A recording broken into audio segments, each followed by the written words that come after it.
বিসমিল্লাহির রহমানির রহিম। প্রিয় দেশবাসী, আসসালামু আলাইকুম। 90-এর স্বৈরাচার বিরোধী আন্দোলনের প্রেক্ষাপটে রচিত দেশ আজ বিশ্ব বেহায়ার খপ্পরে স্লোগানটি নিশ্চয়ই বাংলাদেশের গণতন্ত্রকামী মানুষের মনে আছে। সেদিন বহু মানুষের মনোযোগ কেড়েছিল এই স্লোগানটি। বর্তমান প্রেক্ষাপটে সেই স্লোগানটি হতে পারে এমন: দেশ আজ নির্লজ্জ তাবেদার এক কৃতদাসের খপ্পরে। কেন কথাটি বললাম? কারণ লেন্দুব হাসিনার অবৈধ ক্ষমতা লিপ্সার কারণে গণতন্ত্র, মানবাধিকার, ভোটের অধিকার হারিয়ে বাংলাদেশের জনগণ আজ নিজ দেশেই যেন পরাধীন। অরক্ষিত দেশের সীমান্ত সেন্ট মার্টিন প্রায় অবরুদ্ধ। এই মুহূর্তে যখন আপনাদের সামনে আমি কথা বলছি, বাংলাদেশের নাগরিকগণ সেখানে যেতে নিরাপদ বোধ করছেন না। সেন্ট মার্টিনকে ঘিরে গত কয়েকদিন মিয়ানমার যা করছে, এটি যে কোনো দেশের সার্বভৌমত্বের জন্য চূড়ান্ত হুমকি। প্রিয় দেশবাসী, বাংলাদেশ মিয়ানমার সীমান্তে দীর্ঘদিন ধরে চলছে চরম অস্থিরতা। মিয়ানমার সীমান্ত দিয়ে বাংলাদেশে অনেক দিন ধরেই ভারী অবৈধ অস্ত্র ঢুকছে। যুদ্ধ কবলিত মিয়ানমারের জান্তা সেনারা বাংলাদেশের অভ্যন্তরে প্রায়শই ঢুকে পড়ছে। হাসিনার তাবেদার সরকার যথারীতি জান্তা সেনাদেরকে পুনরায় মিয়ানমারে ফেরত পাঠিয়ে দিচ্ছে। অথচ গত 7-8 বছরেও মিয়ানমার থেকে বাংলাদেশে জোর করে ঠেলে দেওয়া রোহিঙ্গা জনগোষ্ঠীর একজনকেও মিয়ানমারে ফেরত পাঠাতে পারেনি আজকের এই স্বৈরাচার সরকার। কিন্তু কেন সম্ভব হয়নি? প্রিয় দেশবাসী, বাংলাদেশ কি তাহলে কোনো দেশের স্বার্থ রক্ষা করছে? তাহলে প্রশ্ন আসে, কার স্বার্থ রক্ষা করতে চাইছে বাংলাদেশ এই স্বৈরাচার সরকার? মিয়ানমারের ব্যাপারে বাংলাদেশের কি নীতি অবলম্বন করেছে বর্তমান প্রেক্ষাপটে এই স্বৈরাচার ভোটবিহীন ডামি সরকার? অবশ্যই জনগণের এটি জানার অধিকার রয়েছে। শেখ হাসিনার তাবেদারি আচরণের কারণে বাংলাদেশের নাগরিকগণ যেন আজ কোনো সীমান্তেই নিরাপদ নয়। প্রিয় দেশবাসী, ভারতের সঙ্গে বাংলাদেশ সহ মোট 7টি দেশের সীমান্ত রয়েছে। অন্য কোনো দেশের সীমান্তে গুলি করে মানুষ হত্যা করার সাহস না করলেও বাংলাদেশ সীমান্তে প্রায়শই বিএসএফের গুলিতে প্রাণ হারাচ্ছে বাংলাদেশের সাধারণ নাগরিকগণ। গত 9 জুন কুমিল্লা সীমান্তে বিএসএফের গুলিতে এক ব্যক্তি নিহত হয়েছেন। এভাবে একের পর এক লেন্দুব কৃতদাস হাসিনার নতজানু পররাষ্ট্রনীতি আর তাবেদারি মানসিকতার কারণে বাংলাদেশ সীমান্তে হত্যার প্রতিবাদ করার সাহস এবং স্বাধীনতা হারিয়ে ফেলেছে। হাসিনার তাবেদার সরকারের ঘনিষ্ঠ কুকিচিন পর্যন্ত পার্বত্য এলাকায় বাংলাদেশের সার্বভৌমত্বকে চ্যালেঞ্জ করেছে। আজ বাংলাদেশের বলা যায় পুরা সীমান্ত অনিরাপদ, বিপন্ন স্বাধীনতা, সার্বভৌমত্ব। অথচ আজকের স্বৈরাচার হাসিনা স্বৈরাচার তাবেদার সরকার নির্বিকার। প্রিয় দেশবাসী, লেন্দুব হাসিনা তার তাবেদার সরকারকে টিকিয়ে রাখতে আজিজ আর বেনজিরের মতন দুর্নীতিবাজদের ব্যবহার করে দেশে বিদেশে বিশেষায়িত বাহিনীগুলোর সম্মান, গৌরব, ইমেজ ধূলিসাৎ করে দিয়েছে। ভিন্ন রাজনৈতিক দল এবং মত দমনে স্বৈরাচারী হাসিনা যেভাবে র্যাবকে ব্যবহার করেছে, দেশ এবং জনগণের স্বার্থে এই খুনি বাহিনীতে এই মুহূর্তে আর কোনো সেনা কর্মকর্তা এবং সদস্যদের পোস্টিং দেওয়া উচিত নয়, বরং বন্ধ করা উচিত অবিলম্বে তাদের পোস্টিং র্যাবে।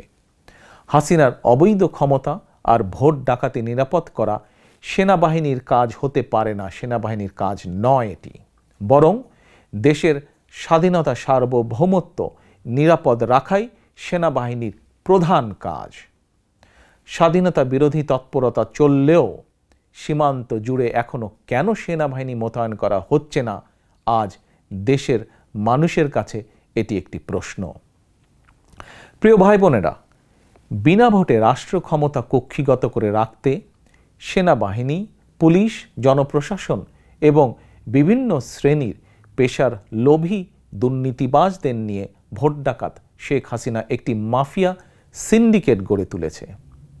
এই মাফিয়া চক্র প্রতিবার তাদের প্রধান পৃষ্ঠপোষক হাসিনাকে ভোট ডাকাতি করে ক্ষমতা নবায়ন করতে সহযোগিতা করে।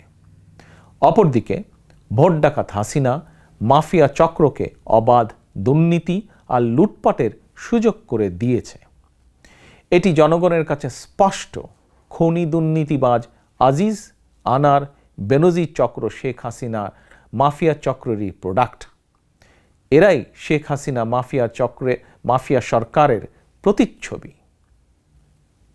এরাই শেখ হাসিনার মাফিয়া সরকারের প্রতিচ্ছবি।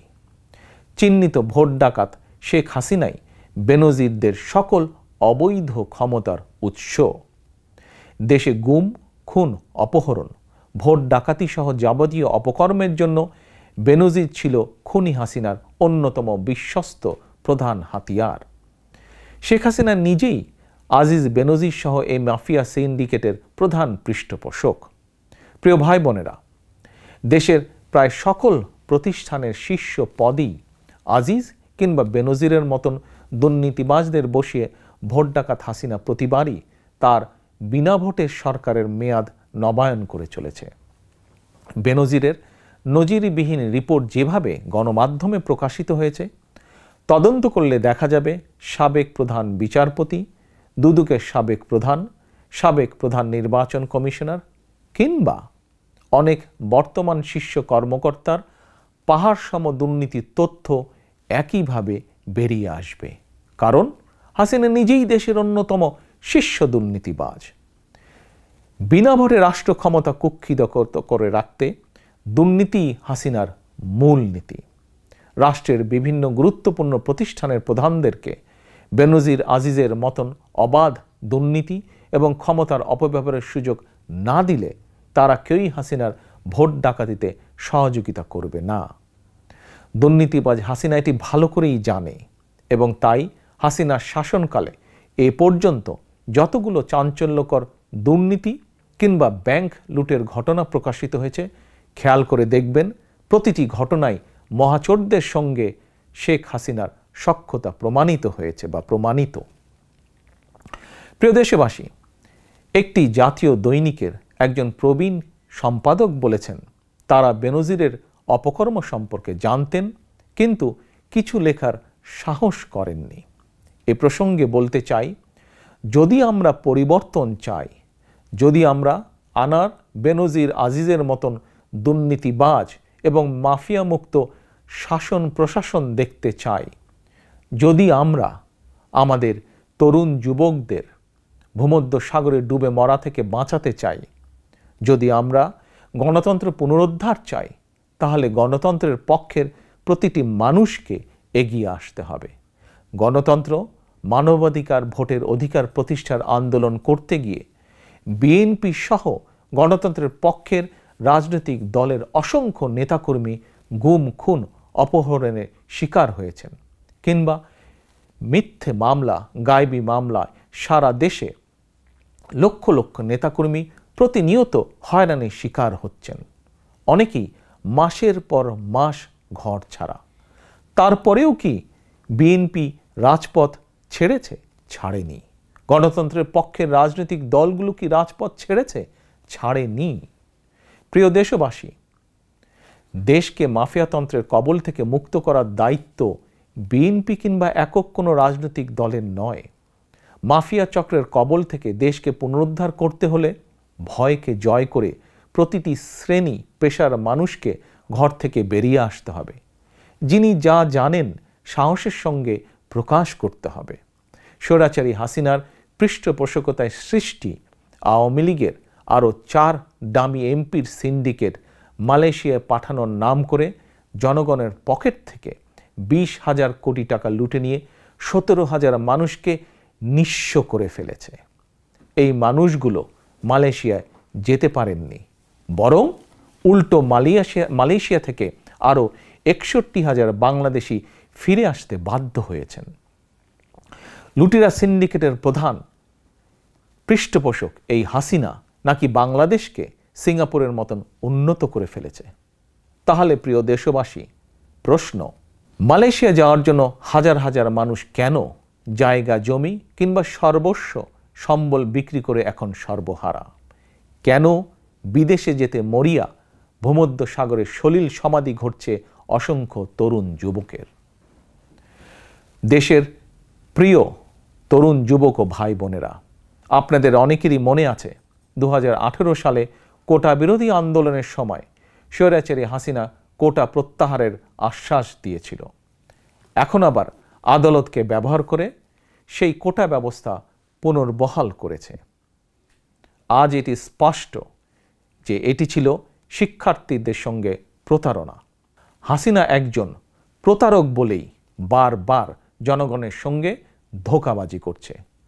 কোটা কখনো মেধার বিকল্প হতে পারে না। আমি ব্যক্তিগতভাবে বিশ্বাস করি, মনে করি চাকরি কোটার ব্যাপারে ছাত্র তরুণদের দাবি অবশ্যই ন্যায্য এবং যৌক্তিক। জনগণের রায় বিএনপি সরকার গঠন করতে পারলে অবশ্যই ছাত্র তরুণদের যে কোনো যৌক্তিক এবং ন্যায্য দাবি বাস্তবায়ন করবে। একই সঙ্গে প্রতিবন্ধীদের বিষয়টিও রাষ্ট্র অবশ্যই গুরুত্ব সহকারে বিবেচনা করবে। যদি আমরা ঐক্যবদ্ধ থাকি, সিদ্ধান্তে অবিচল থাকি, অচিরেই একটি নিরপেক্ষ সরকারের অধীনে অবাধ, সুষ্ঠু, নিরপেক্ষ নির্বাচনের মাধ্যমে জনগণের কাছে জবাবদিহিমূলক সরকার গঠিত হবে ইনশাআল্লাহ। প্রিয় দেশবাসী, দেশের প্রতিটি ক্ষেত্রেই এমন অরাজক পরিস্থিতি বর্তমানে বিরাজ করছে। শেয়ার বাজার থেকে আরম্ভ করে পাড়া মহল্লার কাঁচা বাজার পর্যন্ত প্রতিটি সেক্টরেই সিন্ডিকেটের দৌরত্ব, অসহায় সাধারণ জনগণ। দেশের সবকটি ব্যাংক এখন প্রায় দেউলিয়া বলা যায়। শুধু ডলার সংকটই নয়, ব্যাংকগুলোতে নগদ টাকার তীব্র সংকট তীব্র থেকে তীব্রতর হয়ে উঠছে। এমনকি ঈদের সময়ও ব্যাংকে গিয়ে গ্রাহকরা চাহিদা মতন নগদ টাকা তুলতে পারছেন না। ডলার সংকটের কারণে ব্যবসায়ীরা এলসি খুলতে পারছেন না। উচ্চশিক্ষার জন্য শিক্ষার্থীরা বিদেশে যেতে পারছেন না। ব্যাংকগুলোকে অনিরাপদ করে তোলা হয়েছে। ব্যাংকের লকার থেকে গায়েব করে দেওয়া হয়েছে গ্রাহকদের শত শত ভরি সৈন্য। এমনকি গ্রাহকদের জন্য বাংলাদেশ ব্যাংকের ভল্টও এখন নিরাপদ নয়। রফতানি বাণিজ্যে হতাশা, বিভিন্ন দেশের সঙ্গে বাণিজ্যে বৈষম্য বেড়েই চলেছে। বর্তমানে দেশ সম্পূর্ণ আমদানি নির্ভর। দেশি বিদেশি ঋণের ভারে জর্জরিত। এটিই হলো দেশের আর্থিক পরিস্থিতির সংক্ষিপ্ত চিত্র। প্রিয় দেশবাসী, প্রিয় গণতান্ত্রিক ভাই ও বোনেরা, স্বাধীনতা, সাফল্য, সমৃদ্ধি আর গণতন্ত্রের মহানায়ক শহীদ রাষ্ট্রপতি জিয়াউর রহমান 1974 সালে দুর্ভিক্ষ পীড়িত বাংলাদেশকে অর্থনৈতিকভাবে স্বাবলম্বী করে বিদেশে চাল এবং চিনি রফতানি শুরু করেছিলেন। দেশনেত্রী বেগম খালেদা জিয়া সরকারের সময় বাংলাদেশ এশিয়ার এমার্জিং টাইগারে পরিণত হয়েছিল। বর্তমানে হাসিনা আর তার মাফিয়া চক্রের দুর্নীতি লুটপাটের কারণে সেই বাংলাদেশ আবারও তীব্র অর্থনৈতিক সংকটের সম্মুখীন। পরিস্থিতি সামাল দিতে মাফিয়া নেত্রী হাসিনা এখন ভিক্ষার ঝুলি নিয়ে বিভিন্ন দেশের দ্বারে দ্বারে ঘুরছে। গণতন্ত্রকামী প্রিয় ভাই ও বোনেরা, দেশের রাজনীতি, অর্থনীতি, ন্যায়নীতি, নৈতিকতা, ধর্মীয় সামাজিক মূল্যবোধ সকল ক্ষেত্রেই চূড়ান্ত অবক্ষয় ঘটেছে। শেখ হাসিনার ক্ষমতার লিপ্সার কারণে চরম বিপর্যয় দেশ এবং জনগণ। দেশের এমন চতুর্মুখী সংকটকালে বসে থাকার আর সময় নেই। Mother of democracy Begum Khaleda Zia বলেছিলেন, ওদের হাতে গোলামীর জিনজির, আমাদের হাতে স্বাধীনতার পতাকা। স্বাধীনতার পতাকার মর্যাদা রক্ষা করতে চাইলে তাবেদার অপশক্তির কাছ থেকে দেশকে উদ্ধার করার কোনোই বিকল্প নেই। অন্যথায় সেদিন হয়তো আর বেশি দূরে নয়, যেদিন হয়তোবা আমাদেরকে নিজ মাতৃভূমিতেই ফিলিস্তিনিদের ভাগ্য বরণ করতে হতে পারে। লেন্দুব হাসিনা তাবেদারির কারণে আজ বাংলাদেশের স্বাধীনতা, সার্বভৌমত্ব বিপন্ন। লাখো প্রাণের বিনিময়ে মুক্তিযোদ্ধারা স্বাধীন করেছিলেন এই বাংলাদেশ। 1971 সালের মুক্তিযুদ্ধ ছিল দেশের স্বাধীনতা অর্জনের। আর এবারের মুক্তিযুদ্ধ দেশ এবং জনগণের স্বাধীনতা রক্ষার জন্য। অতএব দেশের গণতন্ত্রের পক্ষে শক্তি, বাংলাদেশের পক্ষে শক্তির প্রতি উদাত্ত আহ্বান। দেশের স্বাধীনতা রক্ষার আন্দোলন চলমান লড়াইয়ে শরিক থাকুন। প্রিয় ভাই বোনেরা, মা মাটি দেশ আজ সংকটে। লেন্দুব হাসিনার পৃষ্ঠপোষকতায় গড়ে ওঠা মাফিয়া চক্রের বিরুদ্ধে রুখে দাঁড়াতে না পারলে দেশ এবং জনগণের স্বাধীনতা থাকবে না। আমরা কি বুয়েটের আবরার কিংবা ফরিদপুরের মধুখালীর আশরাফুল আসাদুলের মতন অসহায় নির্মম মৃত্যু চাই? অবশ্যই চাই না। তাহলে আসুন আমরা মাতৃভূমির স্বাধীনতা রক্ষার আন্দোলনে 1971 সালের মুক্তিযোদ্ধাদের মতন চরম ত্যাগ স্বীকারের জন্য আবারও প্রস্তুত হই। স্লোগান তুলি, আমার অধিকার আমার দেশ, টেক ব্যাক বাংলাদেশ। আল্লাহ হাফেজ। বাংলাদেশ জিন্দাবাদ। বাংলাদেশ জাতীয়তাবাদী দল জিন্দাবাদ।